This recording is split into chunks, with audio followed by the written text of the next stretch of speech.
Assalamualaikum everyone, this is D3 8th edition, chapter number 7 exercise 7C और हम इसका question 6 और 7 और 8 करने की कोशिश करेंगे। कहते हैं hemisphere has a curve surface area. देखिए देखिए देखिए, हेमिस्फेयर का लफ्ज़ यूज़ हुआ है, कर्व्ड यूज़ हुआ है, तो 2πr² हो गया, ठीक है। और एरिया गिवन है, फाइंड द रेडियस। अगर हमें कर्व सरफेस एरिया की बात हो रही है हेमिस्फेयर की, ठीक है।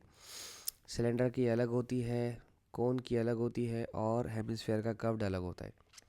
फॉर्मूले में मिक्सिंग मत कीजिएगा प्लीज़, नहीं लिखे हुए आएंगे जी, नहीं लिखे हुए आते।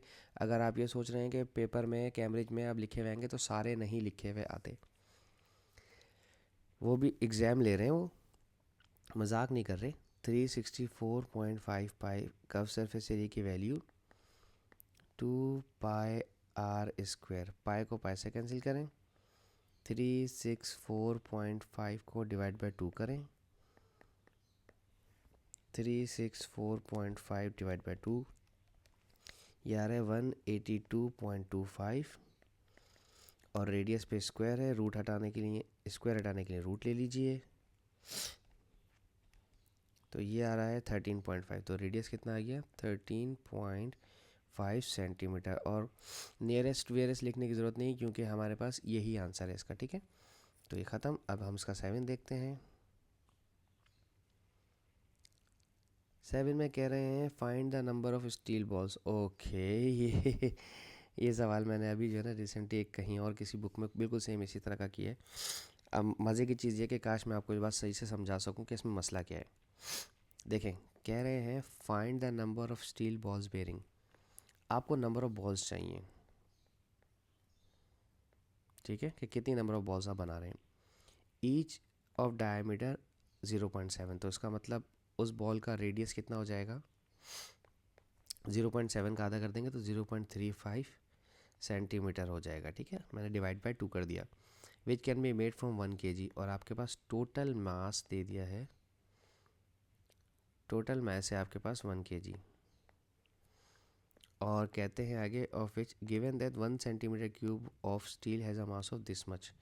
तो ये वॉल्यूम है और ये मास है। वो कह रहे हैं अगर वॉल्यूम आपके पास 1 सेंटीमीटर क्यूब है, तो उसके लिए जो मास आप इस्तेमाल करेंगे वो इस्तेमाल करेंगे आप 7.85 ग्राम्स, ठीक है। अभी मैं वॉल्यूम ऑफ वन बॉल निकाल लेता हूँ पहले।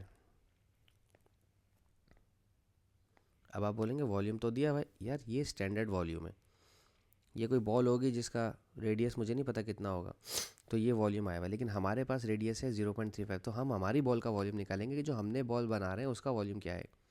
तो वॉल्यूम ऑफ बॉल्स होते हैं 4/3 πr³। 4/3 पाई की वैल्यू रखिएगा 3.14 और रेडियस की जगह लिखिएगा 0.35, ठीक है। और इस पर cube 4/3 times 3.14 times 0.35 and whole cube नहीं, ओनली क्यूब। तो ये आ रहा है 0.179 एंड 5। तो ये 5 इस 9 को राउंड ऑफ करके 10 करेगा, ठीक है। अच्छा, मेरे ख्याल से मुझे अभी इसे राउंड ऑफ नहीं करना चाहिए मेरे ख्याल से, ठीक है। फ्रैक्शन में कुछ आंसर आ रहा है, क्योंकि हम अगर इसे अभी राउंड ऑफ करेंगे तो इससे हमारे फाइनल पर आंसर पढ़ने के चांसेस हैं। चलो देख लेते हैं। 0.179 हो जाएगा, 7 को 8 कर देगा, 0.18 सेंटीमीटर क्यूब ये मेरे पास आ रहा है, ठीक है।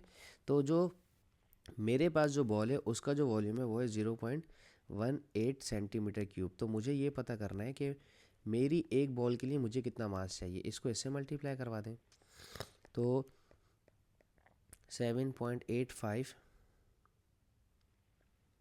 मल्टीप्लाई बाय 0.18, 7.85 मल्टीप्लाई बाय 0.18, ये आ रहा है 1.143, 1.14, सॉरी 1.413, इट्स ओनली 1.413,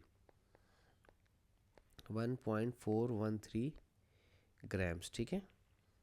अब देखिए हमारे पास दिया हुआ है 1 kg। 1 kg का मतलब होता है 1000 ग्राम्स। तो उन 1000 ग्राम्स में से मैं ये 1.413 की बॉल्स बना रहा हूँ, ग्राम्स यूज़ कर रहा हूँ। ठीक है, तो नंबर ऑफ़ बॉल्स के लिए हमें इस 1000 को डिवाइड करवाना है इस वैल्यू से। ठीक है, तो ये आ रही हैं 707.71। तो नंबर ऑफ़ बॉल्स डेसिमल में तो हो ही नहीं सकती, तो इसको हटा दीजिए। तो ओनली लिखेंगे 707 बॉल्स। ठीक है, बस। ठीक है, नियरेस्ट टू होल नंबर आप इसको यूँ लिख सकते हैं अपने एग्जाम में, नियरेस्ट टू होल नंबर, क्योंकि आप फ्रीक्वेंसी कहते हैं नंबर्स को, किसी भी चीज़ की, इंसान या जानवर या बॉल्स या बैट्स। मेरे पास 3.5 बैट्स हैं, 3.5 बैट्स तो नहीं हो सकता ना, मेरे पास या तो 3 बैट्स होंगे या 4 बैट्स होंगे। मेरे पास आईपैड 3.75 आईपैड्स हैं, ये क्या बात हुई भाई? या तो तुम्हारे पास 3 आईपैड्स होंगे या 4 आईपैड्स होंगे। मेरे पास जो है ना 2 लैपटॉप्स हैं। ठीक है, हाँ समझ आ रही, 2 लैपटॉप, मेरे पास 10 लैपटॉप हैं, ये भी बात समझ में आ रही। मेरे पास 3 फ़ोन हैं, ये बात भी समझ आ रही। मेरे पास 4.5 फ़ोन्स हैं। 4.5 फ़ोन क्या होता है भाई? आधा वाला क्या कटा हुआ है? तो जब कोई चीज़ फ्रीक्वेंसी होती है, फ्रीक्वेंसी आपको आगे जाके समझाऊंगा मैं, तो उससे आप होल नंबर में ही लेते हैं। ठीक है, ये हो गया हमारा क्वेश्चन नंबर 7। अब हम देखते हैं क्वेश्चन नंबर 8। 8 थोड़ा सा मुश्किल है। ठीक है, शायद उसमें थोड़ी सी ना 2 चीज़ें ज़्यादा हैं। असल मुझे पता है इसलिए क्योंकि मैंने रिसेंटली ही इस बुक को कहीं पर टीच किया है। अच्छा, a hollow aluminium sphere has an internal radius of 20 and an external radius of 30. Given that the density of the aluminum is this, find the mass of the sphere. देखें, density का जिक्र हो रहा है, तो डेंसिटी में आप जानते हैं डेंसिटी का एक फार्मूला होता है, पिछली क्लासेस में हमने आपको सिखाया है, which is mass upon volume. ठीक है, आपको मास रिक्वायर्ड है। ठीक है, तो डेंसिटी और वॉल्यूम गिवन होना चाहिए। डेंसिटी तो गिवन है 2.7 ग्राम पर centimetre cube, but volume given नहीं है। वॉल्यूम निकालना है आपने इस शेडिड पार्ट का। और अब जब शेडिड की बात आ रही है, उसने कहा a hollow aluminium sphere has an internal radius of this और external radius of this. Hollow sphere है, इसका रेडियस ये है, इसका रेडियस ये है, तो ये जो एल्युमिनियम है ये बीच से खोखला है, हॉलो है। हॉलो का मतलब बिल्कुल खाली है, तो सिर्फ ये पार्ट रह गया है। तो अगर आपको मेरी वो बात याद हो पुरानी वाली, जिसमें मैंने शेडिड की बात की थी, शेडिड के लिए क्या करते हैं? External volume minus internal volume. याद आ रही मेरी वो बात? अब चूँकि स्फेयर है, ये हमारे पास जो शेप है ये स्फेयरिकल है। स्फेयर, तो स्फेयर का फॉर्मूला होता है वॉल्यूम का 4/3 पाई आर क्यूब। कैपिटल आर इसलिए लिख रहा हूँ क्योंकि बड़ा रेडियस, और 4r, और लोअर केस जो लिखा जा रहा है स्मॉल लेटर लोअर केस, वो इसलिए लिखा जा रहा है कि हमारे पास छोटा है। ठीक है, अगर आप गौर करें तो 4/3 दोनों के पास कॉमन है, तो मैंने 4/3 दोनों के पास कॉमन ले लिया। पाई भी दोनों के पास है, तो मैंने पाई 3.14 भी कॉमन ले लिया। अब बच गया मेरे पास कैपिटल आर अंदर, lower upper case and lower case of R bracket के अंदर। ठीक है, बड़ा और आर छोटा, तो 4/3 टाइम्स 3.14, और रेडियस जो बड़ा रेडियस है वो है 30 का क्यूब, माइनस छोटा रेडियस है 20 का क्यूब। ठीक है, आप अलग अलग वॉल्यूम निकाल के भी माइनस कर सकते हैं। ठीक है, मुझे कोई ऑब्जेक्शन नहीं है, लेकिन it will save your time.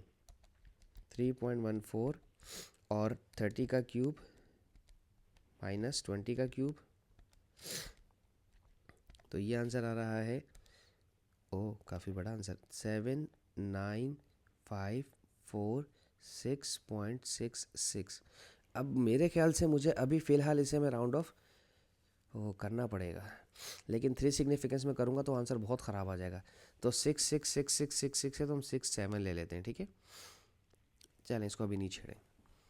Density कितनी दी है? 2.7।